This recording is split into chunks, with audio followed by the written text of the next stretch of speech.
હું ગણિતમાં સારી છું. કેલ્ક્યુલેશન, ટ્રિગોનોમેટ્રી મને બધું જ આવડે છે. પણ મેડમ જ્યારે અંગ્રેજીમાં સવાલ પૂછે છે ને ત્યારે મારું મોઢું જ નથી ખુલતું. એવું લાગે છે કે શબ્દો જાણે અટકી જાય છે. મને શું લાગે છે ખબર છે કે આખો ક્લાસ મારી તરફ જોઈ રહ્યો છે અને હું મૂર્ખ લાગું છું. મારા માતા પિતા કહે છે કે તું અંગ્રેજી શીખ, નહીં તો તું પાછળ રહી જઈશ.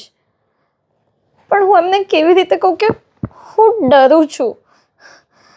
હું ડરું છું કે હું કંઈક ખોટું બોલી દઈશ અને બધા લોકો મારા ઉપર હસશે. મને લાગે છે કે હું બધા વિદ્યાર્થીઓ કરતાં પાછળ છું કેમ કે મારું અંગ્રેજી નબળું છે. પણ નારા મેડમ કહે છે કે મારું જીવન અંગ્રેજીથી શરૂ પણ નથી થતું ને અંગ્રેજી પર અટકતું પણ નથી. પણ હું આ વાત માનવા માટે તૈયાર નથી કેમ કે હું ડરું છું. હું આ કંઈ જ સમજવા તૈયાર નથી. મને બસ એટલું જ છે કે લોકો મને મૂર્ખ ના સમજે કેમ કે હું મૂર્ખ નથી. હું બસ ડરું છું.